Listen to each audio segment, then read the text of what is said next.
favor. Boa tarde a todos. Boa tarde. Vamos dar início aos nossos trabalhos da tarde. Alguns avisos.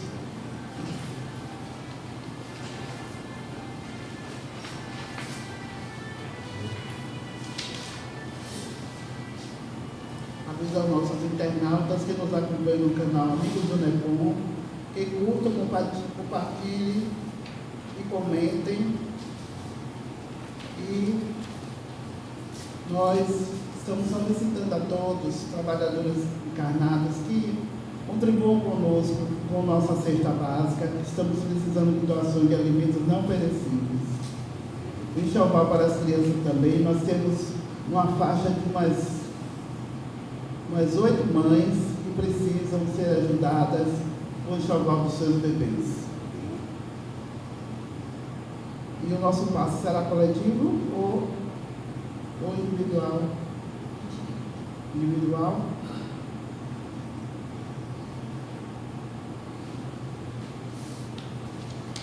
Vamos fazer a leitura do Evangelho.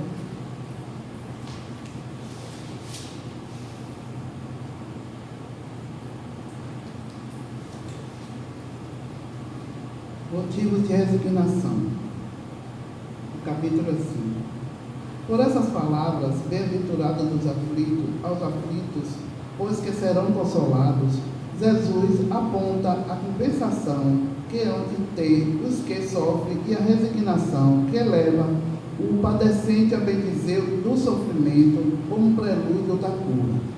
Também podem essas palavras ser traduzidas assim: deveis considerar-vos felizes por sofrerdes, vistos que as dores deste mundo são os pagamentos da dívida que as vossas passadas faltas vos fizeram contrair. Suportadas pacientemente na terra, essas dores vos poupam séculos de sofrimento na vida futura. Depois, pois, sentimos felizes por reduzir Deus a vossa dívida, permitindo que a saldeis agora, o que vos garantirá a tranquilidade no porvir. Vamos levar o pensamento ao alto. Agradecer ao Mestre Jesus, aos trabalhadores que nos auxiliam no trabalho dessa tarde. Agradecer, Jesus, por estarmos aqui. Agradecer ao nosso palestrante, por vir nos presentear com esse banquete de luz. Agradecer, Jesus, por tudo que temos, por tudo que somos. Agradecer por todos estarem aqui, encarnados e desencarnados. Jesus nos fortaleça a cada dia, nos repare em nosso coração, hoje e sempre. Que assim seja. E vamos passar a palavra ao nosso irmão Júnior, com o tema. Quem cuida de mim? Quem cuida de mim? E aqui tem de mim e nós, né? Nosso irmão vai estar junto para vocês.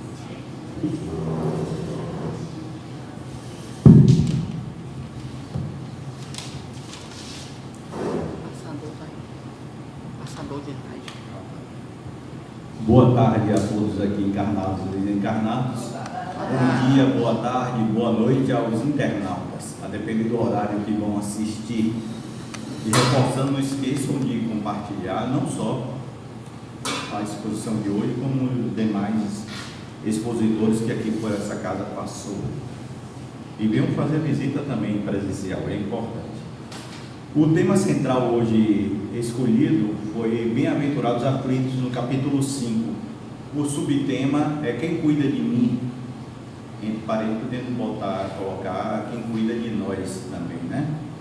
Aí, inicialmente, ele está no slide 1, aí vê esse cérebro aí. Eu sou da doutrina espírita, vai falar de ciência, o que é isso? Capítulo 1 do Evangelho tem lá a união da ciência e da religião. Quando estivermos realmente entrelaçados, a ciência e a religião, aí vamos ver avanços na medicina, na saúde física e mental além do que conhecemos. Mas também esse cérebro representa a questão 621 do Livro dos Espíritos. Onde está escrita a lei de Deus? Na consciência. E essa consciência que nos chama a responsabilidade, né? Muitos de nós não queremos trazer ela à tona, justamente para evitar o que passa no Evangelho. Conhece a verdade e a verdade vos libertará. Porém, é um ledo engano ficar na ignorância do conhecimento, achando que vai se livrar das responsabilidades. Não, vai adiar o sofrimento. É por isso que nós estamos aqui reencarnados, para aproveitarmos a oportunidade de reaprendermos, porque outras encarnações já tivemos e trouxemos essa bagagem que aqui estamos, uns mais conscientes do que outros, mas é necessário que possamos respeitar o momento de cada um de nós. Eu quase esqueço do slide. É melhor sentar aí do que ficar aqui apertando e não ir para lugar nenhum. Agora, o slide 2 traz o item do Evangelho, capítulo 5, o item 4 e 5, que diz as causas atuais das aflições. Tem as causas atuais e as causas anteriores, que vamos ver no outro slide.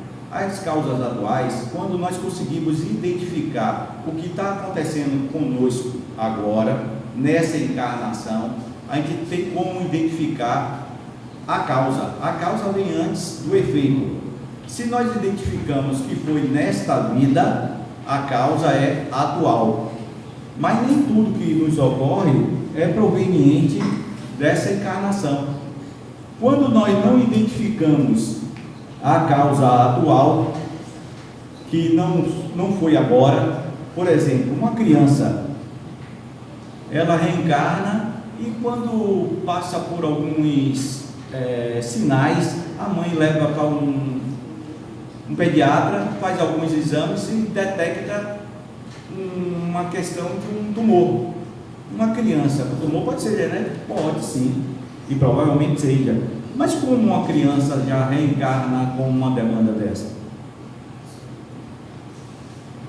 Não foi na vida atual, porque é um recém-nascido com uma causa.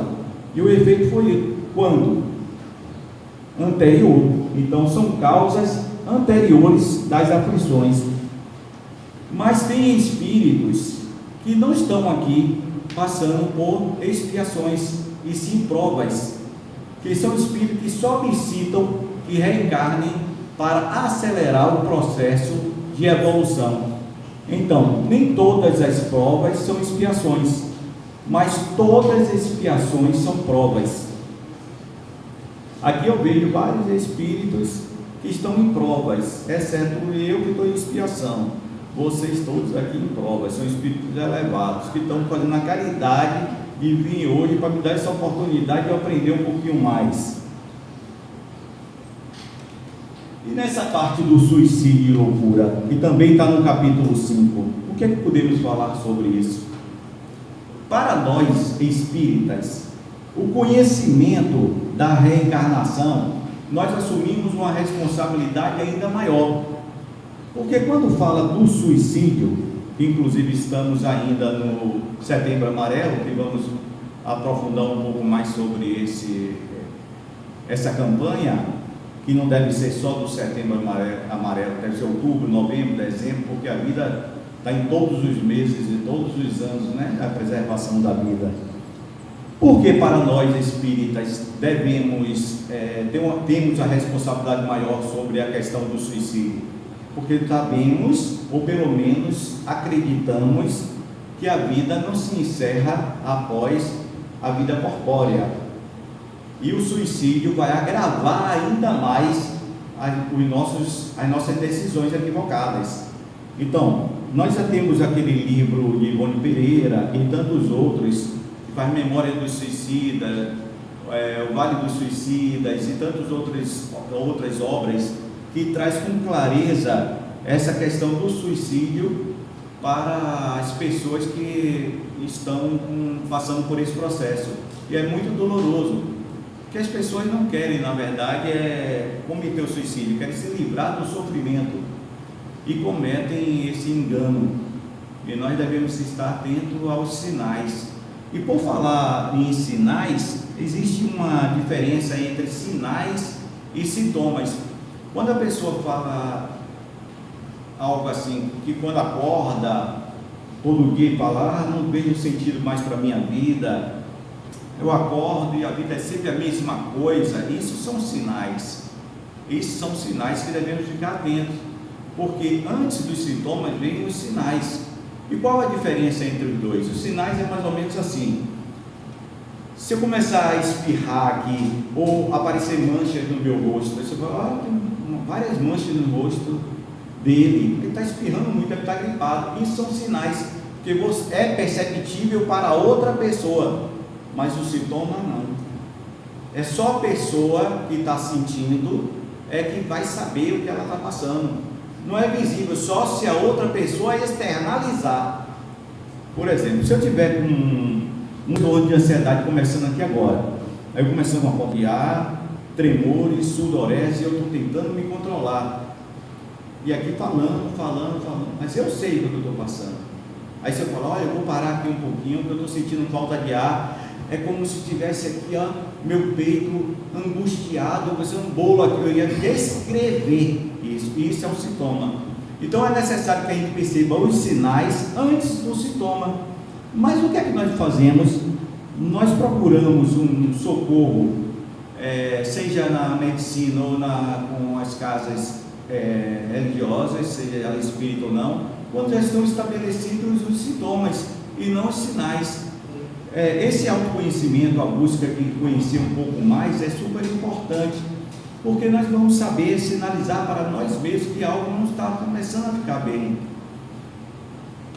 Exemplo: Tânia é uma pessoa calma, aí de repente ela percebe que ela está ficando muito irritada. Ela diz, estou começando a ficar irritada, mas eu não sou assim. São os sinais, está sinalizando que algo não está bem. Eu durmo bem, eu tenho uma semana que eu não estou conseguindo dormir direito, eu estou acordando de madrugada, agitado. São os sinais. Mas aí o que é que nós fazemos? Anestesiamos isso, porque ainda não estamos saindo de uma vida funcional, ou seja, não está prejudicando a nossa vida social, familiar, laboral. Quando vai para os sintomas, interfere já na nossa vida social, familiar, há um agravamento, aí nós buscamos o suporte da ajuda. Nesse momento, provavelmente já necessite da química, do uso do medicamento. E se nós procurássemos nos sinais, provavelmente não necessitaria do uso do medicamento. Cada vez mais alarmante o uso de medicamento na vida das pessoas. E as pessoas estão preferindo também o uso do medicamento. Assim como as pessoas buscam as casas, vamos falar das casas espíritas, porque nós estamos falando com o público espírita, e outras casas também, que pode ser pessoas assistindo no YouTube, nas redes sociais do NEBOM, que não sejam espíritas. Então nós buscamos as casas religiosas, a casa espírita especificamente também, quando nós já estamos precisando de algo que faça por nós, que nos tragam a nossa solução da nossa problemática, que nos dê a suposta cura. É por isso do subtema quem cuida de mim. Assim como o medicamento é melhor eu utilizar e administrar o medicamento, porque supostamente na minha consciência o medicamento vai fazer por mim. Eu vou tomar, administrar a suposta pílula mágica, que não vou precisar de esforço para mudar o meu comportamento, e na qual aqui na doutrina espírita falamos sobre reforma íntima. E a reforma íntima, nós temos conhecimento que realmente é difícil, é complexo, quando nós começamos a trabalhar sobre o nosso próprio eu, de mergulharmos dentro de nós mesmos. Isso é muito difícil, mas é possível. É possível fazer essa grande viagem interior e nos perguntarmos: quem cuida de mim? É como se estivéssemos convidando para fazer o grande encontro da nossa vida, que muitas pessoas não fizeram, que é convidar a nós mesmos para nos encontrarmos. É como se eu, Júnior, chamei Júnior para conversar. E eu vou sair, ou vou estar no meu quarto, ou vou estar na sala, ou vou para algum lugar, encontrar comigo mesmo. E eu vou conversar com minha própria consciência. Essa oportunidade de nos conhecermos, poucas vezes, nós estamos oferecendo para cada um de nós. E é importante refletirmos sobre isso. Aí quando fala do suicídio, fala também da loucura. E o que é a loucura?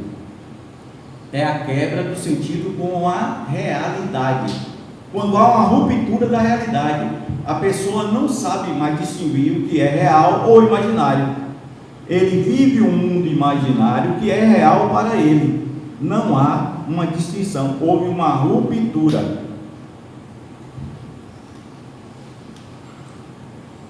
Aqui eu trouxe essa analogia dessa passagem: a fé transporta montanhas. Mas vamos colocar assim: a fé sou eu, é você, cada um está ali, a fé, mas de uma forma individualizada. Eu, Júnior, estou ali, Dila está ali, individualizada, a fé. O sofrimento, que é a montanha, simbolizando. A fé, observe que a fé está direcionada lá embaixo. O sofrimento maior, que é a montanha. Quando tem essa passagem, a fé transporta montanhas, o que quer dizer isso? As interpretações podem ser variadas, mas nessa analogia, o que é que eu quero dizer? O que eu quero passar para vocês? Transpor essa montanha, ou seja, o sofrimento, o obstáculo, a dor, nós não vamos tirar a montanha do lugar, o sofrimento do lugar. Transpor ela, a gente vai encontrar outras montanhas, outros sofrimentos, também com a nossa fé, nós, lá embaixo. A gente vai enxergar o sofrimento bem maior, a gente vai se sentir incapaz de saber lidar com ele. Então o que é que faz?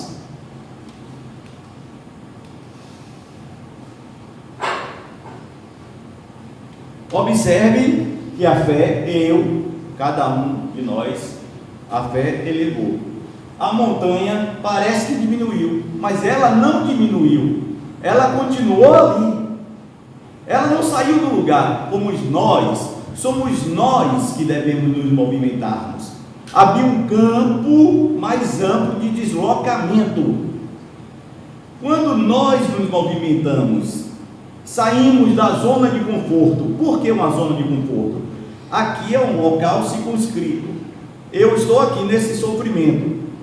Fora desse lugar de atuação onde eu fico, é um local desconhecido. Se eu sair dessa zona de conforto, lá fora me traz medo, insegurança, porque eu desconheço. Eu transito na minha área de conforto. É conforto porque me traz segurança, apesar do sofrimento, porque lá fora eu não sei o que é. Se eu sair daqui, desse ambiente familiar, aonde eu sei porque eu sofro, mas só que eu não saio daqui porque eu não tenho segurança de me deslocar, eu tenho medo da incerteza do que eu posso encontrar lá, e se for pior, e se eu não der conta, aí eu fico aqui, recolhido, dentro do meu próprio sofrimento. Há um gozo sobre isso. Quando nós ampliamos essa visão, quando nós começamos a experienciar isso, e um campo mais transitório, mais amplo, nós aí nos elevamos, e vamos perceber que esse sofrimento não era tão grande assim, porque fomos nós que nos deslocamos. Quer um exemplo? Aqui, o que é isso aqui? Uma caneta. Para que serve a caneta? Para escrever, né? Só isso? Só isso? Desenhar. Só isso? Eu não posso utilizar essa caneta de uma forma inadequada para uma pessoa, não atingir uma pessoa? Eu não posso ter essa visão sobre essa caneta? Mas ela é um instrumento para eu escrever, correto? Pronto. Vamos supor que aqui, ali é o sofrimento, a montanha. Aqui é o sofrimento. Para que serve o sofrimento?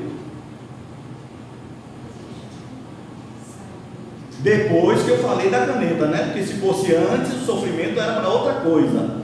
Mas é isso, ampliar essa visão.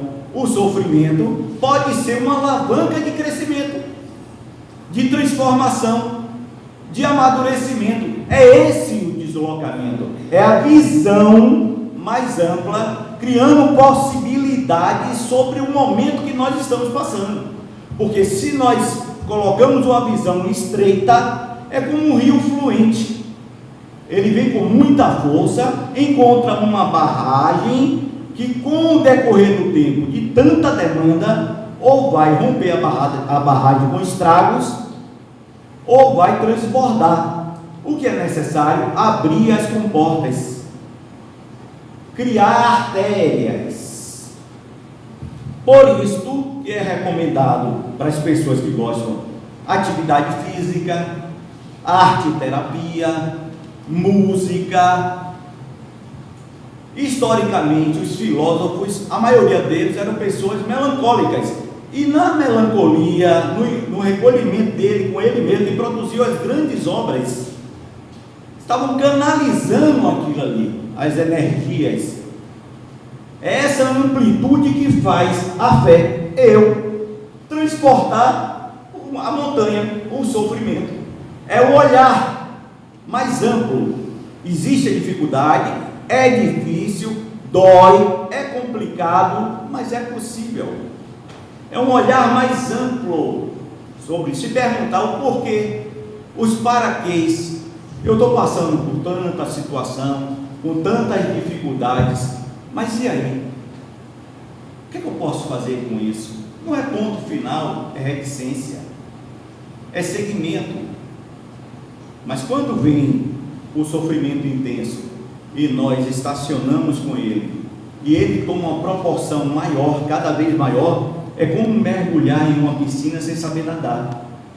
A gente vai querer sair porque está indo para baixo, vai bater as pernas, bater os braços, desesperadamente, vai afundando cada vez mais. Então eu falo sempre isso: se não sabe nadar, não se jogue na piscina. Quanto maior o desespero for, mais intenso vai se tornar. Parar ali e dialogar com o processo, bater um papo. Nós queremos ter controle sobre os pensamentos intrusivos, mas é conversar com esses pensamentos, porque os pensamentos são como ondas no mar. Às vezes vêm com violência, às vezes vêm calmas, mas observe, quando eles batem na areia, se recolhem calmamente. E assim é o pensamento. E quando a gente quer ter controle sobre ele, é como se fosse fermento no bolo. Ele vai crescendo mais ainda, porque a gente não vai ter domínio sobre eles. É dialogar com esse sofrimento, dialogar com esse pensamento, sentar e conversar com ele. É como sentar, se convidasse para bater um papo. Não é controle, não é desespero, porque isso é pior. Mas isso também não é feito assim um toque de mágica. É um exercício constante, dia após dia, experienciando, se conhecendo. E quando a gente não dá conta sozinho, necessita buscar ajuda. Não neutralizando a fé que a pessoa abraça, nem tampouco neutralizando as questões da ciência que oferece os tratamentos adequados. Aí vamos entrar no Setembro Amarelo. Observe, essa campanha anti-estigma, fala que é uma das maiores campanhas que tem. Por quê? Pouco se fala, né, das pessoas, e as pessoas são silenciosas. A maioria das pessoas que querem cometer o suicídio são silenciosas, elas não propagam, e tem um estigma sobre isso das pessoas, até questões de saúde mental. Se colocar uma clínica e colocar assim, atendimento psicológico e psiquiátrico, só colocar isso na clínica, muitas pessoas não vão, cadê o estigma, com medo que as pessoas vão falar. Na religião acontece isso. Eu lembro uma senhora, há muito tempo atrás, eu ajudava lá no André Luiz, ela estava com um problema na coluna e tal, ela tem a cirurgia espiritual lá. Ela não era espírita, mas ela pediu, ela falou comigo, tá? Pediu, eu marquei com ela. Aí eu fiquei na porta esperando, aí passou o táxi passou direto, é aqui! Ela parou lá na frente para ninguém ver que ela iria no centro. Agora, o grande aprendizado para mim ali não foi ela fazer isso, foi a bondade da espiritualidade. Ela saiu andando, ela foi curvada, saiu andando. Então, para vocês verem que a ajuda de quem cuida de mim, quem cuida de nós, a importância da ajuda da espiritualidade e das pessoas capacitadas para poder a gente ter a confiança de nos entregarmos no sentido de buscarmos a nossa melhora. Mas o esforço principal é nosso, e não ficar dependendo de outros. Observem, olha a quantidade, e isso aí já aumentou, que a cada dia, infelizmente, vão aumentando. Mais de 700 mil suicídios anualmente. No Brasil, 14 mil casos por ano. Então, por dia, 38 suicídios. Imagine, hoje, quando final do dia, pode ter tido 38 a 40 suicídios. Como é grave, como é grave. Por isso que eu falei inicialmente, ficar atento aos sinais. É importante ficar atento aos sinais. Porque é dentro de casa, um amigo, uma pessoa que a gente observa, tem a CVV, é 188, tem, no IKB também tem um serviço SOS Prece, tem as UPAs, tem o Quinto Centro, tem a Mansão do Caminho, tem tantas casas que dão o suporte também necessário. CVV, isso, 188. E anônimo, liga, não precisa se identificar. Buscar todos esses recursos para possamos evitar e entrar numa campanha, possamos nós, o ano que vem, estar aqui falando que diminuiu, até chegar ao quadro que não existir. Agora, olha só, quase 100% dos casos estão relacionados aos transtornos mentais. Imagine, quase 100%. É o que ele falou lá no capítulo 5, o suicídio e a loucura, como estão entrelaçados. Olha aí, principalmente não diagnosticados ou tratados de forma inadequada. Portanto, a maioria dos casos poderia ter sido evitado. Pasme, a maioria dos casos correlacionados ao suicídio poderia ser evitado se tivesse um apoio, uma intervenção, uma pessoa presente naquele momento. Aí nós colocamos algumas diferenciações de ideação suicida, planejamento e tentativa. A ideação suicida, a pessoa fala assim: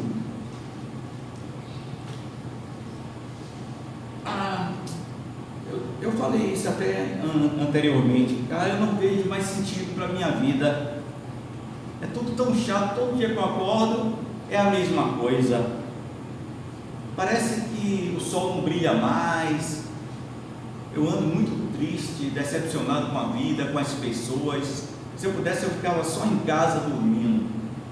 Ela não falou, a pessoa não falou de cometer o suicídio, mas teve uma ideação, é um sinal, uma ideação. Quer dizer, ainda não há planejamento da ação, é uma ideia, de uma forma ativa ou não, ou seja, direta ou indireta. E o planejamento suicida? Nesse momento o indivíduo já começa a planejar, mas ele não tentou, ele começa a idealizar: o que é que eu faço? Como é que eu posso organizar isso? Agora vem a tentativa de suicídio. Aí ele coloca em prática o planejamento. Só que tem um detalhe nessa tentativa de suicídio, dentro daquela atualização da pesquisa que falou o número de suicidas no mundo e no Brasil. Há suicídios que são os suicídios diretos e indiretos, conscientes e inconscientes. Há o suicídio que a pessoa tenta e realmente há. E aqueles que tentam e não há o suicídio, que ainda busca o socorro e a pessoa não desencarna.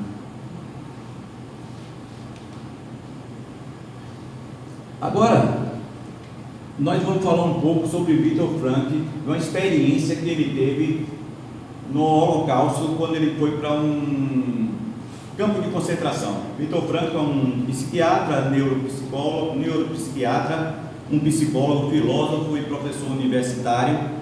Ele nasceu em Viena e também faleceu em Viena. Quando ele estava em Viena, ele tomou conhecimento que as tropas nazistas iam invadir. Os pais dele, já idosos, ele ficou na dúvida entre fugir ou ficar para cuidar dos pais. Um dia ele saiu andando sozinho, sentou numa praça, ficou buscando uma resposta, e a resposta não vinha. Um dia ele saiu, eu acho que foi com um tio dele, passou na frente de uma sinagoga, e já tinha sido bombardeada, estava já no chão, e ele viu uma pedra escrita em hebraico, e estava escrito: honra teu pai e tua mãe. Ele leu, e nessa leitura ele viu como uma resposta. Ele resolveu ficar para cuidar dos pais. Nessa decisão dele de ficar para cuidar dos pais, ele foi preso e recolhido no campo de concentração, ele e os pais. No campo de concentração, ele começou a perceber, naquele ambiente hostil, totalmente adverso, a minoria continuavam vivos, mas ele percebeu um movimento. As pessoas que continuavam vivas eram pessoas que estavam buscando sentido para a vida, e uma ajudava a outra. Aquelas outras que tinham desistido já da vida, que ficavam aguardando o horário para ser exterminado ou vir realmente aquele falecimento espontâneo, natural, pelo má alimentação, pouca água, banho, nem pensar. E aí ele percebeu isso, que as pessoas que estavam persistindo tinham sentido para a vida, ajudando o outro. Ele buscou um sentido da vida também. Ele começou a buscar o sentido da vida e começou a ajudar outras pessoas também. Ele pensava: pô, se eu morrer, eu não vou poder mais ajudar ninguém, e as outras pessoas que eu não estou ajudando também vão morrer. E foi o sentido de vida que ele escolheu. No final da Segunda Guerra Mundial, ele ficou de 1942, quando ele foi para o campo de concentração, mas no final da Segunda Guerra Mundial ele foi liberto, ele sobreviveu, ele é um sobrevivente do Holocausto. Ele voltou para Viena. Posteriormente ele foi ensinar numa universidade lá de Viena. Ele viu muitos jovens, ricos, bonitos, mas aí ele percebeu que o índice de suicídio estava alto aí naqueles jovens. Aí ele pensou: como é que pode, no campo de concentração, um local totalmente adverso, sem condições de vida humana, um sofrimento elevadíssimo, e as pessoas, a maioria, estava buscando sentido, a minoria buscando sentido para a vida e tentando e lutando para viver, mesmo no ambiente hostil. Na universidade, jovens, bonitos, ricos, e a maioria suicidando. Aí deu um insight. Foi aí que ele escreveu o livro Em Busca de Sentido. E ele fala sobre esse livro, Em Busca do Sentido. Ele fala lá: quem não tem sentido da vida tem um sentido de morte. O sentido de vida pode ser qualquer coisa. Pode ser: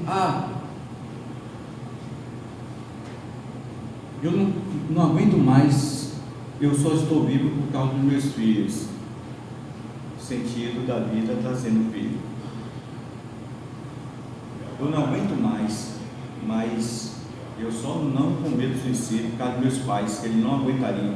O sentido da vida está sendo os pais. E assim outros sentidos da vida.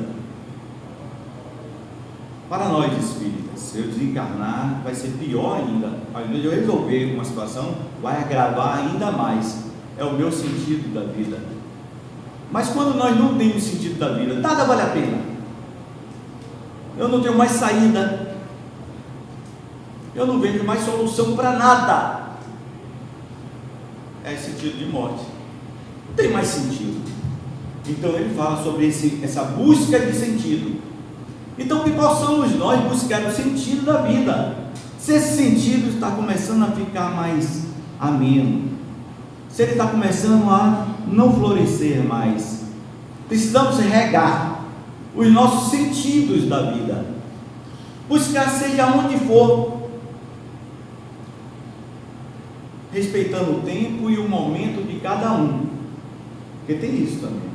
Às vezes o nosso sentido, a gente quer transmitir o nosso sentido para o outro, mas o sentido é individual, cada um tem o seu sentido e deve buscar o seu sentido. Então esse quem busca de mim, entre aspas, de nós, é esse cuidado como teve ele, de buscar um ajudar o outro, que ninguém larga a mão do outro, mas não é carregar e levar o outro, é dizer, ó, se você precisar eu estou aqui, conte comigo,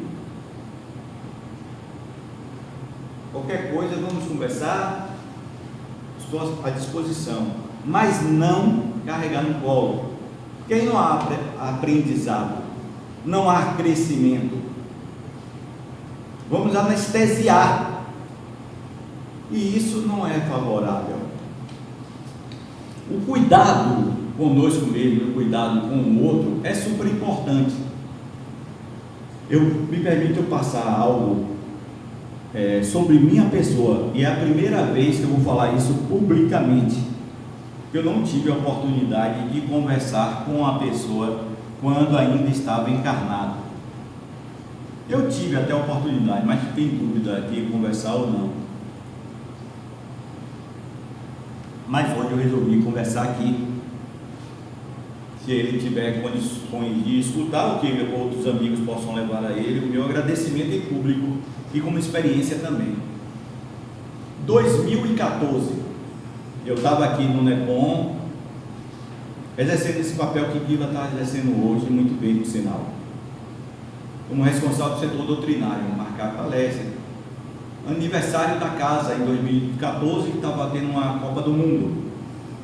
E foi feito um ofício para a comunidade de Valdo Franco para poder fazer a abertura do aniversário da casa. Eu fui à Mansão do Caminho, dia de quinta-feira, se eu não me engano. E estava o pessoal do projeto, ainda estavam todos encarnados. E eu conversei com o João, que chamou ele meu mentor encarnado. Eu disse, João, eu queria conversar com o Divaldo, doutor Zé. Ele disse, não precisa. Está vendo aquela fila ali, as pessoas conversando com ele? Pode ficar ali, ele vai atender, tem todo mundo. Eu disse, está certo, eu fui.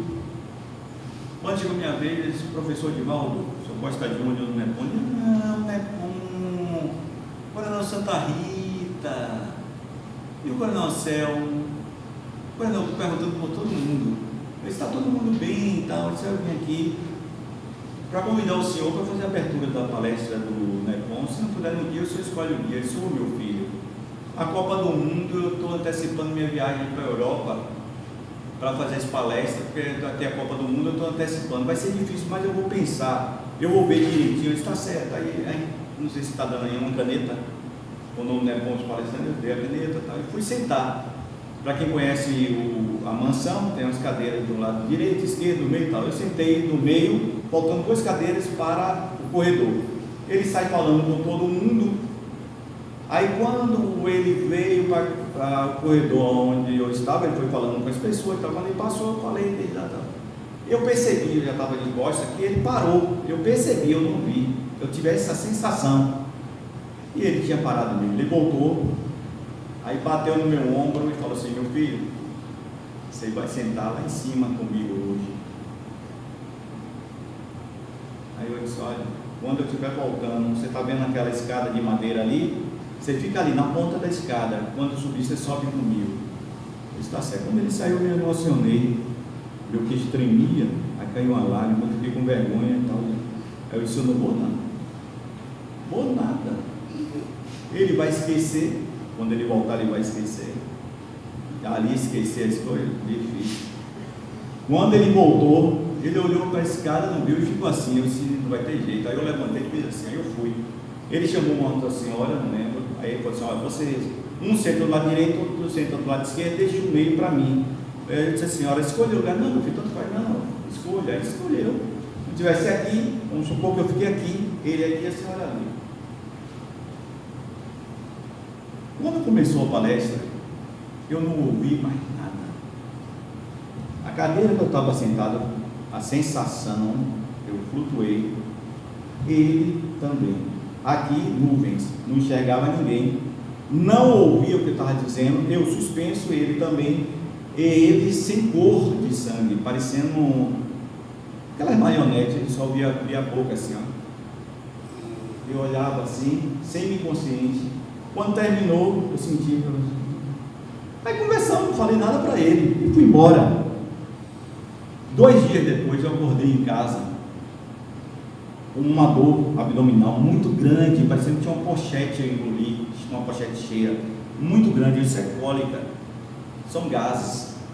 Aí tomo medicamento, nada. Aí chamei a Vitalmed, veio um médico muito experiente e tal. Quando fiz o toque, ele falou assim, olha, não vou dizer a você o que é, mas eu vou dizer a você, você vai logo agora, só mude a roupa e vai buscar uma emergência. Eu fui para o hospital português, aí chegou lá, senti melhora, nada do médico chegar para me liberar. Aí eu cheguei até que enfermagem, eu estou querendo ir para casa, eu estou melhor e tal. Não, o médico não está de vir aí. Aí eu vi que nada, eu saí para procurar, estava a porta meio aberta, eu vi o médico e falei assim, eu estou bem, a alta, acho que esqueceu. Eu disse, não, eu estou aqui providenciando sua internação. Eu disse, minha internação?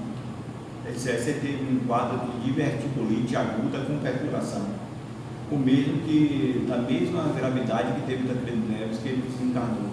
E da infecção generalizada, quando passa para o organismo e vira uma infecção generalizada, né? Aí eu fui internado na quinta-feira, medicamento, tal. Sexta-feira, a mesma coisa. Quando chegou de noite na sexta-feira, a técnica de enfermagem chegou e falou assim, como é que o senhor está? Eu disse, olha, eu estou me sentindo melhor, mas não tenho condições de dormir, porque eu não posso virar. Tinha 3 furas aqui, 3 caçouros, remédio.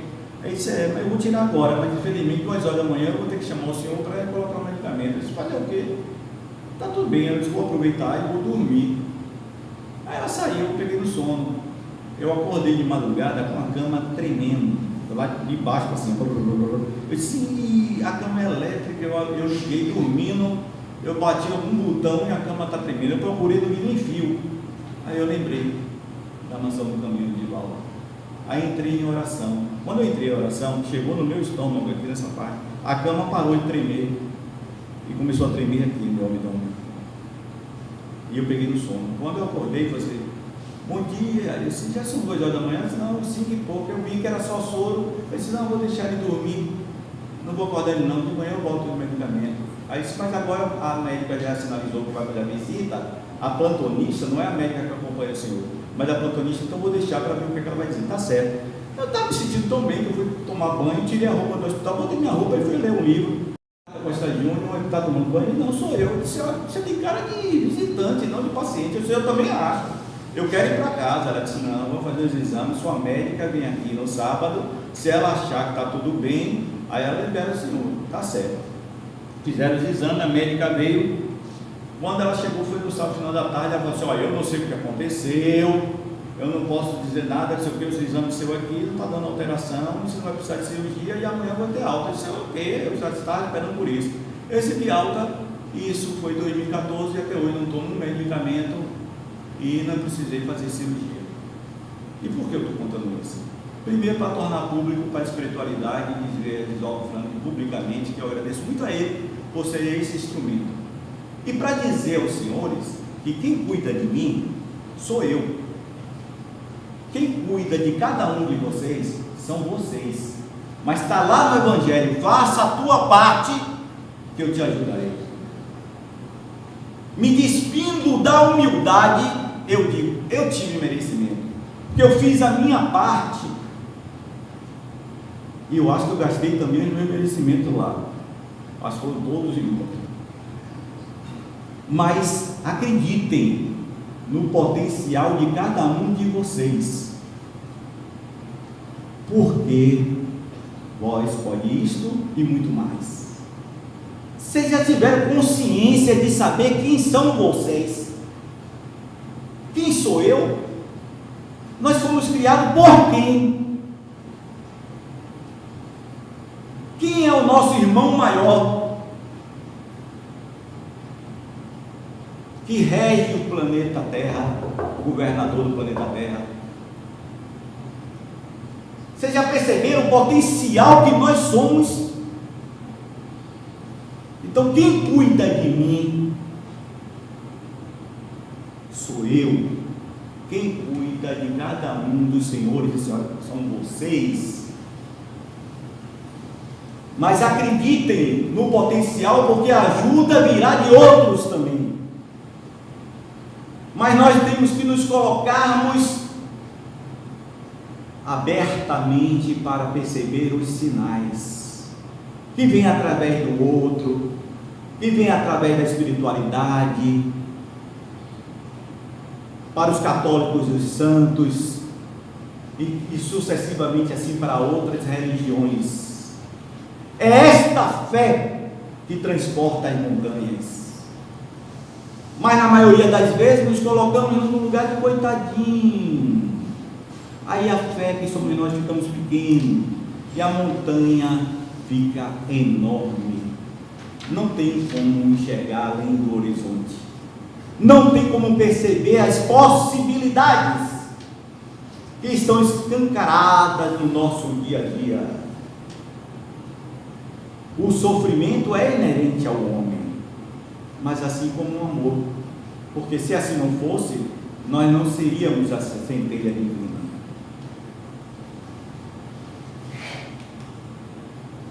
Aqui eu a tarde de autógrafos do meu livro, eu tenho sérios poemas mentais. E aí eu estava atendendo as pessoas, tinha uma fila, e eu ouvia as suas histórias, abraçava elas, e eu percebi que no meio da fila tinha uma menina de aproximadamente uns 13 ou 14 anos, que ela estava sem livro.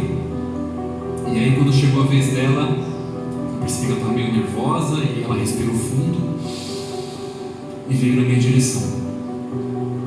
E ela se aproximou de mim, dizendo o seguinte: Pedro, você não sabe como foi difícil de eu chegar aqui hoje, cara. Eu tive que atravessar a cidade, eu moro longe pra caramba, eu não tinha ninguém para me trazer, meus pais não quiseram me trazer, mas quando eu vi que você ia ter essa tarde de autógrafos, eu precisava vir. Eu falei: pô, que bom que deu certo. Ela falou: mas eu não tenho livro para você autografar. Na verdade, eu gostaria que você autografasse o meu braço, ou escrevesse algum poema. Eu falei: claro. E quando ela puxou a manga do moletom, o braço dela estava cheio de marcas e de corte, cicatrizes. E ela falou: quando eu comecei a ler seus poemas, eu parei de querer me machucar. Eu comecei pela primeira vez na vida a gostar de quem eu sou. Ela falou: às vezes a vida ainda me machuca, mas eu não ajudo a vida a me machucar. Eu comecei a escrever poesia, e quando eu tenho vontade de me riscar, eu risco o papel. Graças à arte, eu não flerto mais com a autodestruição. E eu escrevi em seu braço, por cima de suas marcas, pelo alto relevo de suas cicatrizes, uma frase que também me ajudou tempo depois a me levantar do chão. Eu escrevi: crise cria cura. Cura cria casa. Casa cria asa. A gente se olhou nos olhos, assim, com os olhos marejados. Ela me abraçou forte e foi embora. Ela queria escrever um poema por cima de suas cicatrizes, porque aquelas marcas não representavam mais quem ela era, porque a alma dela e a identidade dela é de coragem. Aquela menina atravessou a cidade, enfrentou a cidade e as circunstâncias para ir naquela tarde de autógrafos, porque ela queria sinalizar para o mundo e para o próprio corpo que o amor próprio chegou e a cura venceu. Aquele poema por cima de suas marcas era ela fazendo carinho no mesmo lugar em que se feriu. Era ela sinalizando que a partir daquele momento ela era pétala e não mais espinho. Todos nós temos cicatrizes em nosso coração. A diferença é que as nossas cicatrizes só a gente consegue enxergar.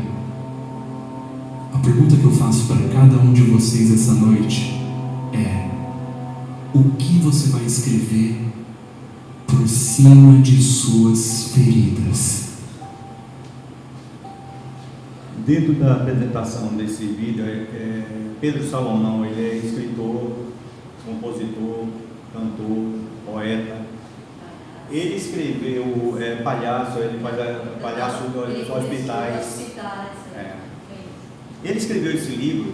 Eu tenho sérios problemas mentais, porque um amigo dele desencarnou um acidente de carro e ele estava vivendo um luto muito difícil, e ele foi para a arte, para a escrita. Eu falei antes sobre analisar isso, e essa jovem provavelmente com borderline.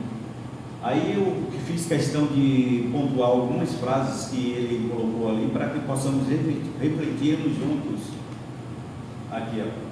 Às vezes ainda a vida me machuca, mas eu não ajudo a vida a me machucar. Olha o sentido da ressignificação. Ela passou pelo processo. Às vezes a vida ainda me machuca, continua. Olha o sofrimento, olha a montanha, continua lá. Só que agora eu não me ajudo a vida a me machucar. É um novo sentido, um novo olhar. Olha o deslocamento.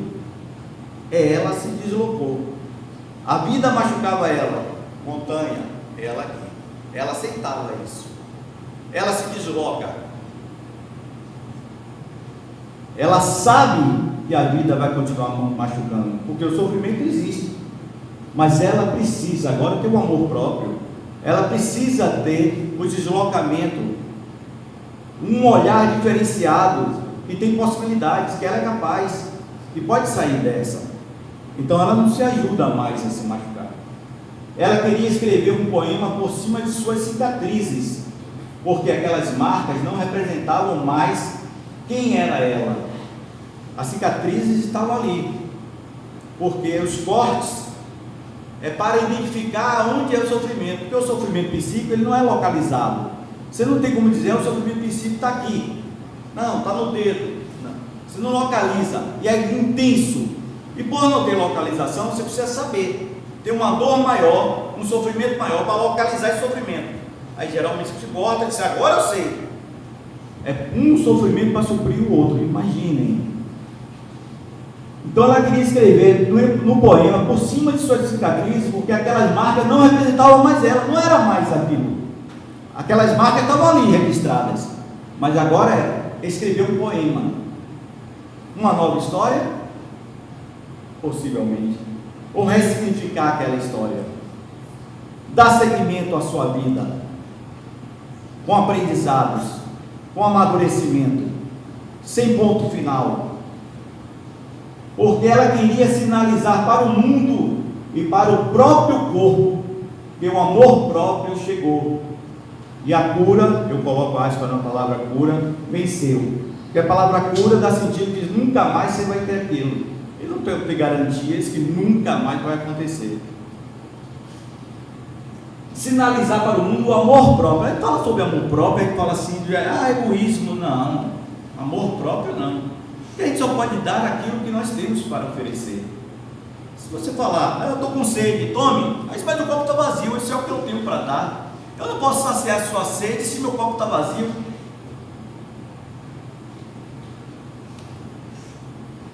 Aquele poema, por cima de suas marcas, era ela fazendo carinho no mesmo lugar em que se feriu. Era ela sinalizando que a partir daquele momento ela era pétala e não mais espinho. Ela não ia provocar o sofrimento mais nela. Ela agora era renascimento. Renascer, dar a oportunidade de viver, mesmo sabendo que os desafios irão continuar, mas não mais no tamanho da montanha que a fé não transporta. Agora ela está maior do que a montanha, do que as dificuldades. Ela acredita no caminhar, ela acredita no potencial, nas possibilidades, e nós todos somos capazes de ter. E ele sinaliza, a pergunta que eu faço para cada um de vocês, essa tarde, essa manhã, essa noite: o que você vai escrever por cima de suas feridas? O que é que nós vamos escrever por cima das nossas cicatrizes, que são sintomas, não são sinais? Porque eu não sei o pensamento de cada um de vocês aí agora. Eu desconheço o sofrimento de cada um, a singularidade de cada um. Cada sintoma aqui, quando coloca a cabeça no travesseiro, que as lágrimas caem, e nós estamos, nós e nós mesmos. O que é que nós vamos escrever por cima dessas cicatrizes, dessas feridas? Vamos continuar nos maltratando, nos penalizando, sem acreditar em nós mesmos? Ou vamos escrever poesias, ressignificar essa história, acreditarmos em nós, em nosso potencial, e continuar caminhando, e sem vergonha nenhuma de pedir ajuda, no momento que a dor for intensa, mas saber que a responsabilidade é nossa, do caminhar, do progresso, assim como os frutos da colheita, que vamos plantar as boas sementes. Para finalizarmos, nós vamos passar esse vídeo aqui, que vai ser a finalização deste vídeo, com este vídeo. Qual foi a coisa mais linda que você já ouviu de alguém? A coisa mais linda que eu já ouvi de alguém é: eu te amo. Porque eu sempre me considerei a patinha feia. Eu sempre achei que as pessoas não gostavam de mim. E uma pessoa ouvir "eu te amo", para mim foi a palavra mais linda que eu já ouvi de alguém. E finalizando, eu gostaria de deixar no ar: qual a coisa mais linda que vocês já ouviram de alguém? E qual foi a coisa mais linda que vocês disseram para vocês mesmos?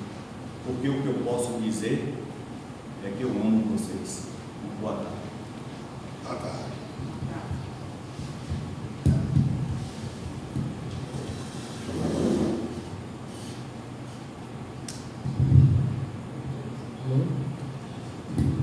Dila me passou agora aqui um avisozinho. 21º Congresso Espírita da Bahia, dia 30/10 a 2/11, no Fiesta Convention Center. As inscrições estão abertas. Queremos agradecer ao nosso irmão Júnior. Jesus ilumine, muita luz, muita paz na sua caminhada. Deus te abençoe. Vamos passar a nossa segunda parte, porque nós temos um passo individual. Vamos agradecer a Deus por essa grande oportunidade que tivemos, esse aprendizado maravilhoso. Gratidão, Jesus. Gratidão por este banquete de luz. Gratidão, Jesus, por nos trazer essa tarde esse irmão com essa palestra tão linda, tão maravilhosa. Gratidão, Jesus, por tudo que somos, por tudo que temos. Envolve, Senhor, o nosso mundo, o nosso mundo tão sofredor, com tantas guerras, com tanta falta de paz. Envolve a cada um dos nossos governantes, Deus. Obrigada pela doutrina espírita, reveladora, consoladora. Obrigada, Senhor, por essa tarde maravilhosa. Que Jesus envolva todos que aqui estão, encarnados e desencarnados. Aqueles que aqui não puderam comparecer hoje. Que Jesus esteja com cada um. Que a paz permaneça no mundo e em nosso coração, hoje e sempre. Que assim seja.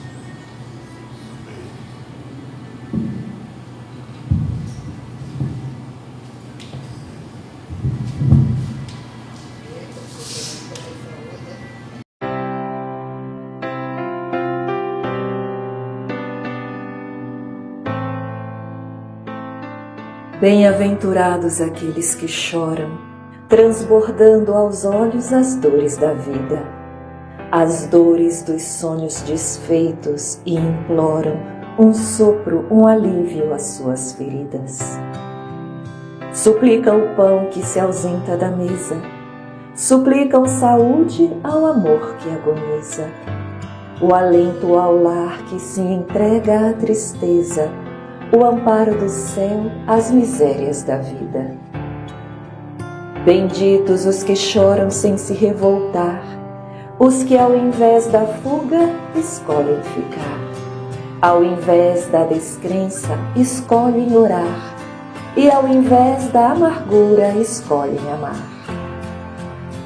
São anjos caídos, hoje arrependidos, colhendo as dores plantadas no ontem, cultivando hoje o amor aprendido que será colhido em outros horizontes. Pois só os que choram o arrependimento e em cada lágrima colhem a lição, descobrem em meio à dor o alento, o alívio, a esperança, a consolação.